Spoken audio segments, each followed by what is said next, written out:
સરકારે વિદ્યાર્થીઓ માટે અપાર કાર્ડ ફરજિયાત કર્યું છે। ઈ-કેવાયસી અને આધાર કાર્ડ પછી હવે અપાર કાર્ડ માટે રાજકોટ અને વડોદરામાં લાઈનો લાગી છે। અપાર કાર્ડ કઢાવવા જન્મના દાખલા અને આધારમાં સુધારો કરવા માટે સિવિક સેન્ટર પર વિદ્યાર્થીઓ અને વાલીઓ લાઈનમાં ઊભા રહ્યા છે। અપાર કાર્ડ બનાવવા રેશન કાર્ડ, આધાર કાર્ડ અને જન્મના દાખલામાં એક સમાન નામ હોવું જરૂરી છે।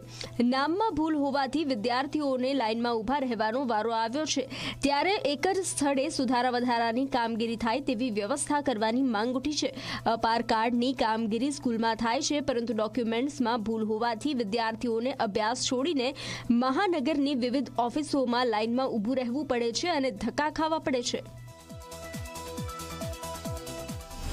મારું નામ મોહિની અનિલભાઈ સૂર્યવંશી છે। હું અહીંયા આધાર કાર્ડ અપડેટ કરવા આવી છું। હું 8 વાગ્યાની આવી છું। સોલંકી પ્રિયાંશી ભરતભાઈ, અમે ઠેબજડાથી આવ્યા છીએ અને આધાર કાર્ડ અપડેટ કરાવવા આવ્યા છીએ। 6 વાગ્યાના આવ્યા છે। આધાર કાર્ડ અપડેટ કરાવો, બરોબર છે। હવે ગામડામાં આ સુવિધા છે નહીં, એટલે અમારા ગામડેથી વેચી લઈને ધક્કો કરવો પડે છે। કાલે આવ્યા તો કાલે વારો ન આવ્યો। ટાઈટના છોકરા અહીંયા ઊભા હોય, વારો નથી આવતો। ગાય આ બધે 10 વાગ્યા પછી આવે છે, નિરાયતે કામ કરે, ક્યાંથી વારો આવે? તો મને પહેલાં વોર્ડ નંબર 2 છે ત્યાં કીધું, ત્યાં આજે બંધ છે, ગુરુવારે અહીંયા જ છે। 6:30 વાગ્યાનો હું લાઈનમાં ઊભો છું અહીંયા આગળ, પણ હજી 11 વાગ્યા છે પણ હજી કોઈ આવ્યું નથી।